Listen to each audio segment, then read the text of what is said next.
Hi, everyone, and welcome to Studio Jake. I, of course, am your host, Jacob Berry, and I just realized that my cowlick is acting up. Sorry about that. But that's what these live streams are all about, right? So be sure to like this video, share it out, let everyone know about it, that it's going on, or share it afterwards. Because today I just decided to do an impromptu end of the year live stream. I know I haven't been posting that many videos lately, and that's because it's kind of been a crazy end of the year just with my job and with everything going on. I went on a little vacation for Christmas, which, by the way, happy Christmas to all of you who are in, Europe, and Merry Christmas to all my United States fans who are watching. Anyway, neither here nor there. So this is going to be live. It's like live radio. So if something goes wrong, it just goes wrong. If my dog barks or if you hear the garbage truck outside or one of my neighbors decides to get loud, you're just going to hear it. And I apologize. I'm sorry about that. But like I said, that's how live stream works. So once again, share this out if you get a chance, like and subscribe. So, I see Warrior Woman 91 is in the house with Jacob with multiple B's tacked on at the end. So, really cool. She says, "How are you up this early?" Actually, I don't know. I just woke up and decided to go for a live stream. Honestly, that's basically what happened. So this early though, it's 8:17. Is that early? I guess it is. I don't know. Anyway, we're going to. By the way, head over to Warrior Woman 91's YouTube channel. She's a really good friend of mine. And subscribe to her stuff. She talks about culture stuff. She does live stream panels, which I've been on several of them. So definitely check out her channel when you get the chance because her stuff is awesome. We've known each other for several years now, and we kind of connected originally over politics, but then we found out she put it's early for me, lol. But then we actually realized we liked some of the same things, so we ended up becoming really good friends and whatnot. So it's really definitely check out her channel. And she says, "You're welcome for the plug, by the way."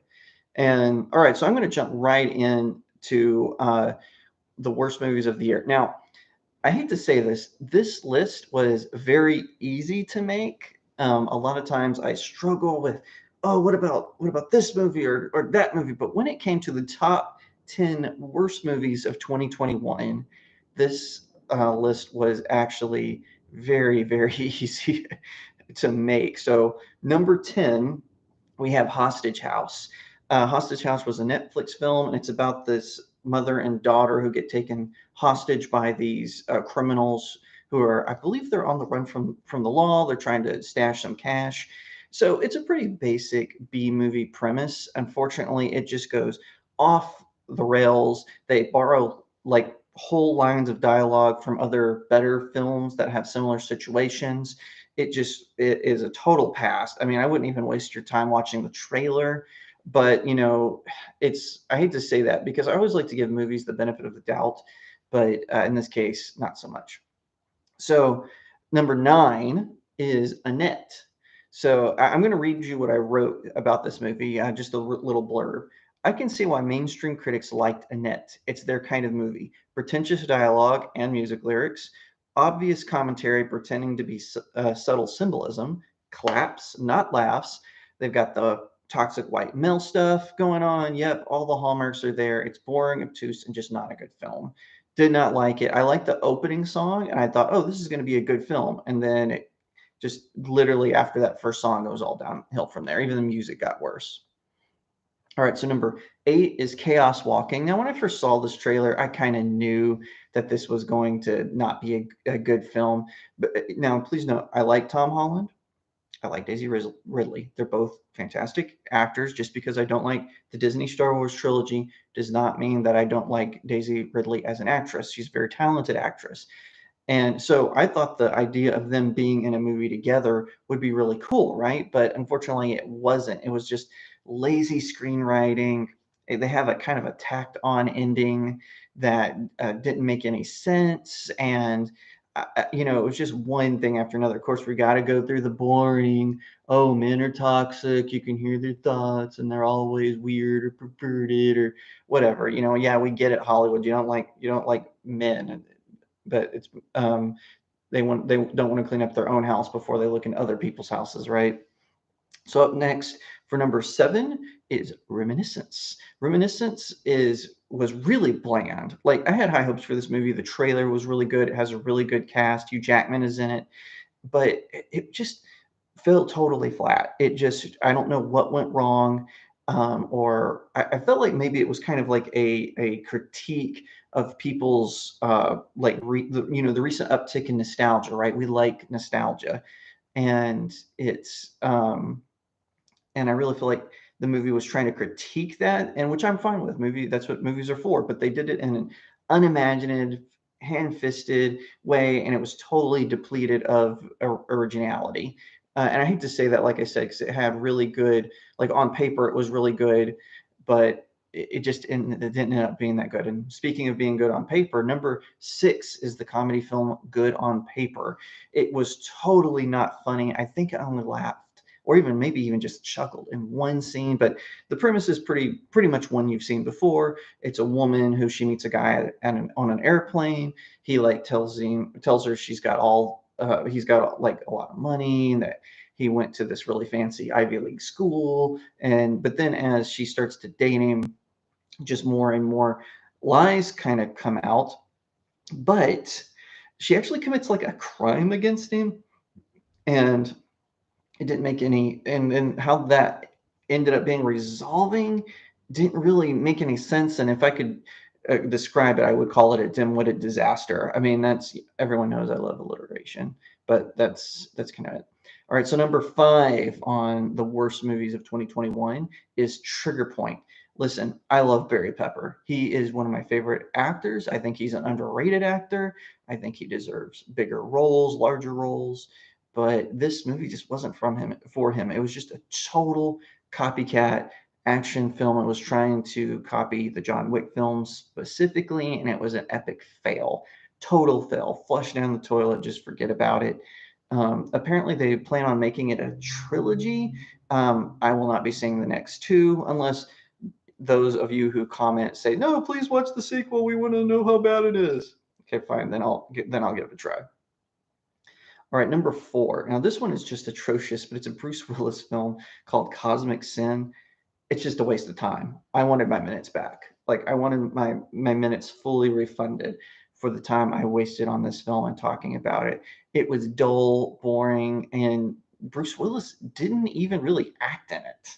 That was one of the most disappointing things about it. I never got a chance to see his talent shine. It's supposed to be like this really big sci-fi epic. It was a sci-fi dud, that's for sure.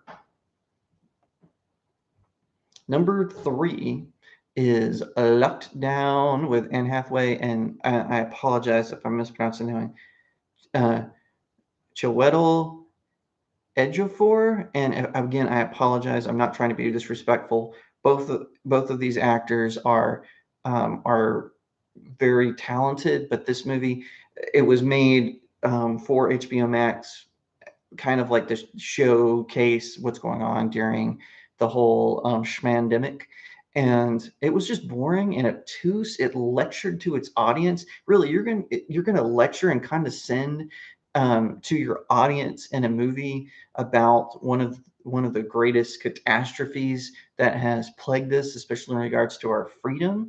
I could not believe some of the dialogue that was coming out of this film. It was just plain, the screenwriting was just plain nasty. I mean, everyone was making fun of Michael Bay because he didn't direct, but he produced a film called Songbird. And the way it was advertised was really poor, but it actually had like some very interesting perspective about the schmandemic. And in fact, I did a retrospective on both of the films. So go back and check those. And of course, read my reviews on StudioJakeMedia.com, my website.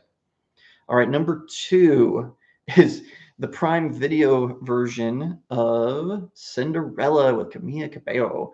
Okay, so I'm just going to read what I wrote here. Cinderella is a boring attempt at trying to woke up a classic fairy tale, but it replaces anything endearing about the story with talking points. Talking points do not make good films. They need a story. And I stand by that. I thought the film was grotesque. It was an embarrassment. It was an affront to fairy tales. And really, and also the cast really wasn't that great. I mean, they had some, Minnie Driver and Pierce Brosnan, I guess, were in it, and they were okay, but it's kind of like no one really put their best foot forward and ended up being just a disaster of a movie. And Amazon Prime Video deserves to be mocked for doing it. All right, number one is Fauci. So I feel like I can't go into too much detail about this film, otherwise YouTube may strike me. But this was a propaganda film. I mean, let's just be real. This was an attempt to make someone who is out of touch with reality into something great. An overpaid pencil pusher bureaucrat, an alleged doctor who hasn't seen a patient in over a decade, and then lectures us on health. It was nothing more than an attempt to sort of glorify and glamorize him, and I think it's an embarrassment, especially when the stuff about the dogs came out. I think that was very short-sighted of Nat Geo and Disney. I think that they should have stopped it. It's the worst film of the year, not even necessarily because of its attributes, but just because that this was just straight propaganda meant to lecture the audience on respecting our betters. So that's my top 10 um, worst movies of 2021. Someone retweeted it, I noticed when I first published it on my website, and they said, hey, I'm disappointed that The Eternals isn't on here, and I actually haven't seen The Eternals yet, so I can't really. I couldn't put it on the list. I'm waiting for it to come on Disney Plus. I actually got kicked out of a theater for refusing to show my papers when I went to see it. So I just decided I'm not going to give that movie house, and it's the closest one to me, any money until they stop that nonsense. And so I didn't go see them. So I'm just waiting for it to come to Disney Plus, which I think it is on January 12th. I think so, something like that. But anyway, all right, we're going to move on to the top 10 best films of 2021. And my top 10 best films always get me in trouble, especially when I do my top films of the decade.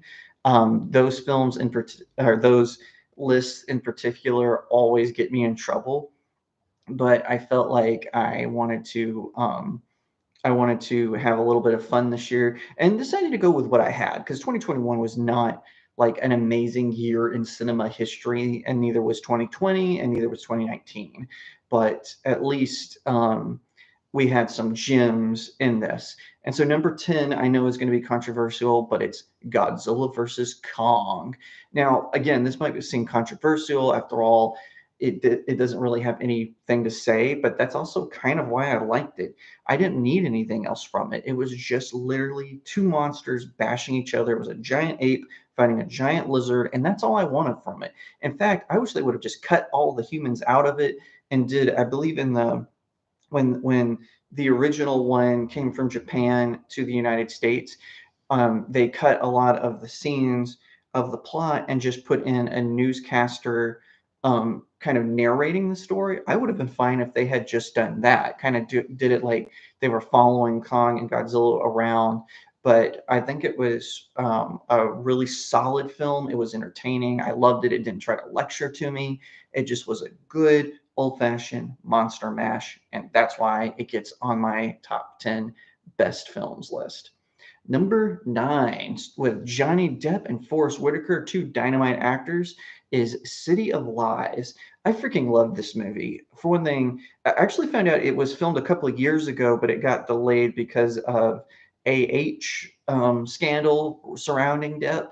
But Sibin Films got the rights to it and decided to release it this year, and I loved it. It's about the police detective who is trying to solve the murder of the famous rapper Notorious B.I.G. or Biggie Smalls. I'll probably refer to him as Biggie Smalls just so there's no confusion. And Forest Whitaker plays a reporter who is interviewing this detective who is played by Depp, and Depp is just a master on every level. He's kind of like Kurt Russell, that even if he gets put in a bad film, Depp is like, I'm just going to throw myself into the role, and he did that with this story. And of course, that detective, he would write several books about not just the murder of Biggie Smalls, but also of Tupac Shakur before he tragically passed away. He was onto something, and it's a shame that these unsolved murders never got never got some resolution. But I still thought the movie was really good, and I thought it handled the subject matter very well. So number 8 is A Quiet Place Part 2, and I really liked this film. It was thrilling, shocking, and terrifying, all that rolled up into one. It kind of shows the consequences of the events in the first film. It showed some flashbacks to before the events of the first film to give us like a solid kind of more foundation, kind of a history of what happened in the movie. And I thought it was really good. It was John Krasinski does a good job of picking up where it left off, and I can't wait to see the movie franchise, if they decide to franchise it, move along. I do hope they do just a third one where we can kind of get an idea of this family coming together and whatnot. Number 7 is The Tomorrow War. So this is with Chris Pratt. It was a Prime Video release where he plays a man who gets really drafted into the future to fight a war with some aliens. And I'm sorry if you heard my dog whine, he wants something. But anyway, it's just a really solid sci-fi action film. I loved every minute of it. It has a great cast, it has a good story, just fantastic. Number 6 is actually a European film. Now, I am hard on European cinema. I don't get what the big deal about it is. Even when people are like, well, what about, the French New Wave? I could care less about the French New Wave. I just want the movie to be good. And Writers for Justice is a good movie. I believe it's a Dutch film. It's got a fantastic cast. It's sort of a what you would call a dark comedy. So some things happen that are supposed to be funny. But then there's also a lot of tragedy in the film, and it's about a father and daughter who kind of get brought together because of an accident, and then a violent motorcycle gang gets involved. Just truly fantastic film. Number 5 is Cry Macho, which is directed by and starring Clint Eastwood. Just a really good, excellent film. It's about Clint Eastwood he's a retired rodeo star, and he's sent by a friend to go to Mexico to pick up his son. Unfortunately, there are people who don't want the son to go back to America. And it's just a really good, solid film about sort of the human condition, about a boy needing a father, about a father needing a son. It was really good. And people were giving it a hard time because they were saying Clint Eastwood was too old for the role. I say not true. I thought he was excellent. I thought he was stellar, and he did a really great job. All right, number 4 is Last Night in Soho. So Edgar Wright, who directed this film, he's one of my favorite directors. He did Scott Pilgrim versus the World. He did, I believe, At World's End, Scott Pilgrim versus the World, and he's just a solid comedic director. And then he kind of transitioned into action with Baby Driver, sort of an emotional action, and then now horror with Last Night in Soho. And I am not a horror enthusiast. I like more thriller style, but this movie was really good, had a really great cast, and of course, it has the legendary Diana Rigg, who is an impeccable British actress. She was in a TV show called The Avengers. It was a spy show unrelated to the Marvel comics, and she was also the best Bond girl. Yes, I said it. I don't care. Leave me a comment if you disagree. Number 3, Spider-Man No Way Home. This was actually a last minute entry because I didn't get to see Spider-Man No Way Home its opening weekend. I went and saw it when I was on Christmas vacation. My wife and I went and saw it with my sister and brother-in-law, and it again, so glad. What an amazing film. I loved it. I thought it was fantastic. Definitely go out and see it. I'm not going to give away any spoilers, but it definitely brings not just the MCU kind of back to basics, but it brings Spider-Man back to basics, and I really like that John Watts pulled that off. Number 2, Demon Slayer Mugen Train. So this actually premiered in 2020 in Japan, but because of the schmandemic, It didn't get to the States until 2021. That's why it was included. An amazing feat of animation, storytelling, just all of them combined. Now, I will say one of its flaws is you do have to be familiar with the anime, or you won't know who some of the characters are. But I thought still thought it was a good film. I thought it brought it all together. It brought all the best elements of the show, and has like this epic showdown between one of the best characters and then a villain. And again, I don't want to give away spoilers, but fantastic film. Loved it. I went to, it was the first film I went to see when the theaters opened back up. So glad that was my first experience, because I had one or two bad experiences after that, but glad that was the first one. That's why it makes it to number two. Now, number one, in my opinion, the best film of 2021 is Nobody. I'm going to read what I wrote about it. It says Nobody is an action flick that hits all of the right notes and has plenty of comedy to keep you going. It was a lot of fun throughout and showed that your neighbor may not be who they claim to be. And I just thought it was great. It has the actor from Better Call Saul, who of course originated in what is it called? Breaking Bad. Yeah, I should know this. I've seen Breaking Bad. But anyway, um, really great, solid action comedy. Loved it. And Christopher Lloyd is in it, and he can still rock a shotgun. He's like something. He's like 1,000 years old, but he can rock a shotgun like he's in his 20s, and I really liked that. So let me know what you think. Did you also see a film there that you were like, oh, I wish you had inserted this film? Well, let me know. I'd be happy to hear your thoughts, and you can tell me what you thought about what your best films were of the year. So I'm also going to give a little bit of updates. So coming back in January, probably around the second week, I'm going to start posting regularly again. I know I was only kind of posting monthly, but I'm going to start posting regularly again. I'm excited to get back. I feel I just needed a little bit of a respite.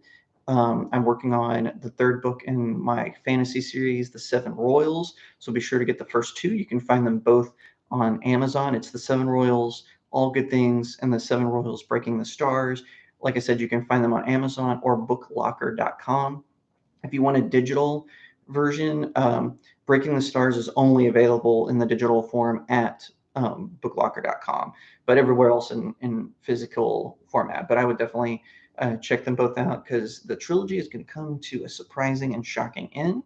I'm working on that right now. Once again, Happy New Year to everyone. Thank you so much for tuning in and watching. Be sure to like this video, subscribe, follow me in all the links below. I've got all my socials down there. Check out my website, StudioJakeMedia.com, and I'll see you next year right here on Studio Jake.